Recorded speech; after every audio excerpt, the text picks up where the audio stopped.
आप मुझे सॉल्यूशन बताएं, इस तरह के वाक़यात की रोकथाम के लिए बहैसियत शहरी हमें क्या करना चाहिए, इदारों का क्या रोल होना चाहिए।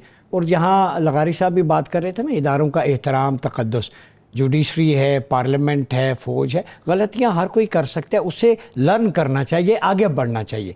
तो फ्यूचरिस्टिक अप्रोच आप क्या देखते हैं, डी रेडिकलाइजेशन कैसे हो इस कौम की, यूथ में जो इमर्ज कर रहा है, पॉलिटिकल रेडिकलाइजेशन बढ़ रही है स्पेशली। बेग साहब ने जो बात की ना जी, और लगारी साहब ने कहा कि तहफ़्फ़ुज़ की अलामतों को निशाना बनाया गया, एग्जैक्टली ठीक।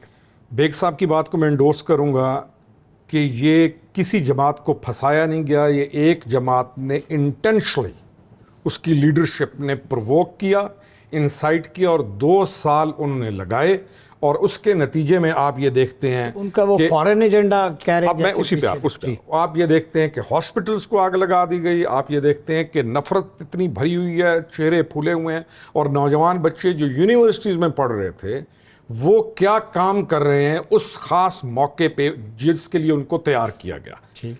जो बेग साहब ने दूसरी बात की ट्रोलिंग की, मैं ये कहता हूं कि ट्रोलिंग में आप जरा सा स्टडी कीजिए कि उस ट्रोलिंग में शामिल कौन है जी। आपको 2 किस्म के लोग उस ट्रोलिंग में शामिल नजर आएंगे। तज़हीक पाकिस्तान करते हुए, पाकिस्तान के झंडे की तज़हीक करते हुए, पाकिस्तान अगर कोई अच्छा काम कर रहा है उसकी तज़हीक करते हुए 2 पार्टीज आपको नजर आएंगी। एक आपको आपका हमसाया मुल्क, बिल्कुल, आपको उनके लोग नजर आएंगे जो कि नहीं चाहते, दे डोंट वांट पाकिस्तान के कोई भी अच्छा काम हो, और एक आपको उसी ट्रोलिंग के अंदर इसी पार्टी जिसने 9 मई की और जिसने कहा कि मेरे साथ अगर दोबारा किया तो दोबारा तुम्हारे साथ ये होगा, आपको ट्रोलिंग में ये नजर। सॉल्यूशन क्या जो? सॉल्यूशन इसका ये है सर कि सबसे पहले हमने अपनी इकोनॉमी को तवज्जो देनी है। ठीक।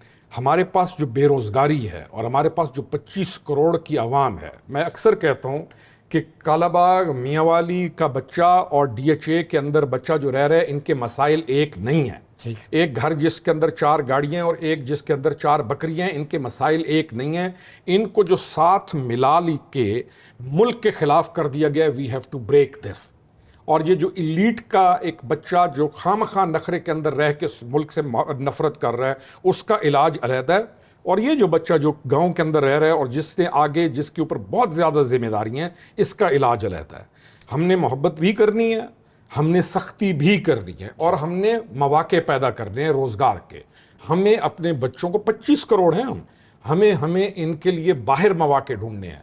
हमारे पास इतना चैस है दूसरी दुनिया में भेजने का, 5 लाख बंदा आपसे जापान मांग रहा है। ऐसा ही हम तमाम तवज्जो दें इकोनॉमी पे और अपने बच्चों को कि ये बाहर जाएं, ये सेटल हों, इनके ख़ानदान सेटल हों, ताकि ये किसी कल्ट का हिस्सा बनकर सिर्फ और सिर्फ इसके अंदर ज़िंदगी गुजार कर एक इल्यूजन के अंदर जाकर ट्रोलिंग के अंदर इस्तेमाल हो के एंटायर स्टेट ना हो जाए। इसका पॉजिटिव यूज़ भी है। और जो बेग साहब ने कहा कि ये फॉरेन एजेंडा है, ये फॉरेन एजेंडा है, ये ऐसे छोटी मोटी चीज़ नहीं है जिसको आप फेस कर रहे हैं, and we have to cater for that as well. ठीक।